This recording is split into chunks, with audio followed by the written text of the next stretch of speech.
욕망이 자연스러울 수 있었겠구나라고 이제 생각이 든 거고, 이제 여성들의 삶하고 이제 비교를 하면 이제 이해가 좀 더 되실 거예요. 그래서 이제 이들이 노는 남자들인데, 그럼 뭐라고 노냐? 이제 배우면서 논다. 여기서 또 이제 아주 큰 감동을 받았죠. 배우면서 논다. 다 뭘 열심히 배워요. 다만 책만 보기 싫을 뿐이에요. 그래서 갑바치는 당대 최고의 스승인데, 가르쳐 줄래야 가르쳐 줄게 병법밖에 없어요. 이것들이 다 거부하는 바람에.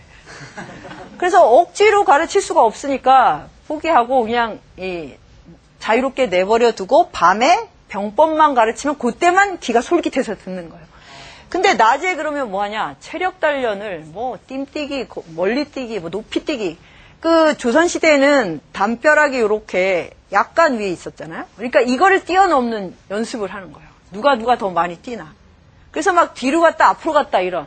우리가 그 사극에서 막 이거 건너뛰는 거, 그런 거를 스스로 단련을 하는 거예요. 그러다가 봉화기가 활에 꽂혔어요. 아, 화살의 달인이 되고 싶다. 그래서 얘가 몰래 사람들을 숨기고 열심히 요만한 파리활이라는 걸 가지고 이 조그만 애가 연습을 하는 거예요. 잠도 자지 않고 막. 그리고 부처님한테 가서 화살의 명인이 되게 해달라고 그러고. 그래서 드디어 활의 명인이 되는데, 그러면은 활을 잘 쏜다. 우리가 아는 거는 올림픽이나 뭐 이런 데서 오는 명궁들인데, 이 봉화기 수준은 어떤 거냐면, 조기 뒤에 있는 저기에 참새가 있다. 그러면 참새를 왼쪽 눈에서 오른쪽 눈으로 꿰 수가 있어요. 안 믿어지시죠? 이런 경합을 해요. 그래서 참새 눈을 맞출 수 있냐 하니까 좀 곤란합니다. 그러니까 네가 그러면 그렇지 그랬더니 그게 아니라 왼쪽 눈만 맞추면 참새가 떨어지지 않으니까 꿰야 되는데 그래도 되겠냐고 이렇게 질문합니다. 그래서 이제 이걸 통해서 자기가 정말 하고 싶은 거를 열심히 하는 거죠. 그 다음에 유복이는 봉화기를 보고 질투가 생겼어요. 나도 뭔가를 하고 싶다. 마스터하고 싶다. 그래서 이제 대가지라고 표창이죠. 요즘으로 치면. 대나무로 만든 표창. 그걸 던지기를 또 연습을 합니다. 막 시시때때로. 그러니까 이게 자기 안에서 뭔가 꿈틀거리면 청년의 힘은 스스로 자기가 마스터를 하게 됩니다. 지금 모든 공부는 밖에서 주어지는 거죠. 해라. 왜 해야 되는지를 모르는 거. 이러면 굉장히 오래 했는데 한 가지도 마스터를 못해요. 그냥 남는 건 성적표만 남는 거죠. 이게 너무 사실은 안타까운 일인 겁니다. 그런데 이 유복이를 저는 정말 스승처럼 존경하게 됐는데, 이렇게 셋이 이 달인 코스를 밟다가 자기네들끼리 알아서 헤어졌어요. 이제 부모들이 찢어놓게 됐어요. 그랬는데 엄마마저 돌아가셨어요. 그 이모부한테 얹혀서 이제 여기저기 떠돌아다니게 됐는데 근근히 먹고 사는 거예요. 근데 어느 날 소아마비가 됐어요. 예전에는 이렇게 어렸을 때 다리를 잘 못 쓰는 그런 병이 많았거든요. 그래서 소아마비가 됐어요. 그러니까 앉아서 이렇게 엉덩이로 다닐 수밖에 없는 거예요. 근데 이모부는 나가서 뭐 농사를 하고 이렇게 해서 먹을 거리를 구해 오는데 하루 왼종일 그 뜰하게 앉아서 그렇게 궁둥이로 움직여서 다니는 것밖에 할 일이 없게 됐어요. 그때 그 10년을 이 표창을 던집니다. 그게 정말 감동적이죠. 그래서 어떤 순간에도 공부할 수 있다. 그거를 제가 이 유복이라는 청년을 통해서 깊이 깨달았어요. 우리는 아프면 할 수 없다. 마음이 불안하면, 실현당하면, 또는 돈이 없어서 이런 핑계를 무한히 대잖아요. 그래서 한 번도 그럼 언제 할래? 실현도 안 당하고 돈도 많고 뭐도 있고 그러면 또 안 합니다. 그런데 이 상황에서도 공부를 한 거야. 그래서 공부를 하면 반드시 공부에 인연이 옵니다. 이걸 믿으셔야 돼요. 예.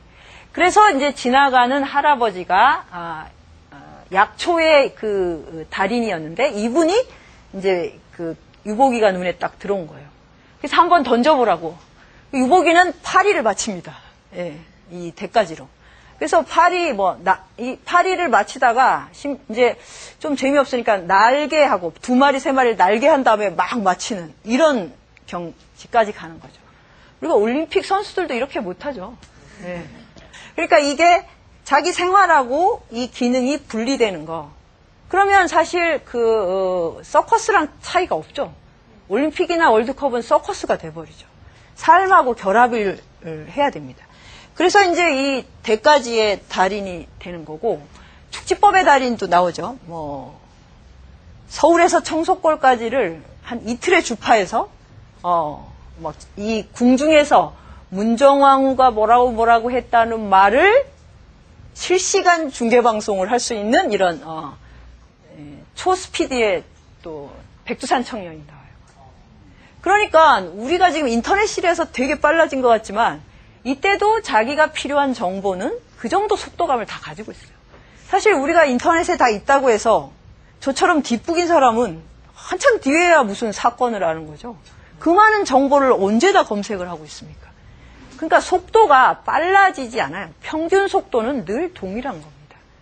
그래서 이제 이런 인물들이 길 위에서 이제 이렇게 막 마주치는데 그 만나는 방법이 그럼 뭐냐?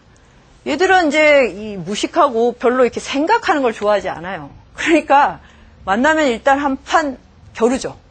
네, 한 판 뜹니다. 그래서 이제 이 엎치락 뒤치락 하다가 정이 들어요. 그래서 이제 굉장히 재밌는 표현이 왠지 저 청년이 밉지 않아. 이러면 정군 난 거예요. 그래서 사랑한다는 말이 남자들끼리만 씁니다. 여성들하고는 쓰지 않아요. 그냥 밉지 않다 이러면 뭔가 일이 벌어진 겁니다. 그래서 이제 정말로 좋아해요. 제가 뭘 잘하니까 해서 내가 의기투합해서 내가 뭘 일을 부려야겠다 이게 아니라 이 사람 자체를 너무 좋아해서 법을 어기고 그 다음에 목숨을 걸고 청소골로 가게 되는 거예요. 이 순서가 다릅니다. 그러니까 홍길동은 자기가 컴플렉스가 많죠. 그 서자로 태어난 컴플렉스. 그래서 후보 호용을 못한다. 그래가지고 그것이 한이 돼서 이 난을 일으키고 이렇게 하는데 여기는 컴플렉스가 있는 인물들이 아니고 컴플렉스가 있으면 바로 풀어버려요. 원한이 있으면 반드시 풀어요. 그래서 그 다음에 잊어버려요. 그러니까 중요한 건 사람을 좋아하는 거예요. 근데 이렇게 만나서 자기 인생에 대해서 한바탕 이제 그 이야기를 밤새 술 마시면서 떠들어대면 그게 이제 인생 극장이죠. 드라마 인생 극장 저리 가랍니다. 그거를 그냥 이렇게 쭉 나열하는 게 아니라 그 장면을 재현하면서 말을 합니다. 자기가 안준뱅이가 됐을 때 뭐 어떻게 해서 그 사람이 어떻게 되고 뭐 이런 거. 또 이제 그 중에 한 사람은 과부랑 살다가 과부가 일찍 죽고 애만 남았는데 애 젖동량을 하다가 애가 너무 울어서 막 태기치고 하는 이 장면을 그대로 이제 재현을 해주면 거기에 막 그 음향 효과 뭐 이런 것들이 다 그래서 이제 정말 그 사람을 진정으로 이해하게 되는 거죠. 이야기의 힘이 이렇게 큰 겁니다.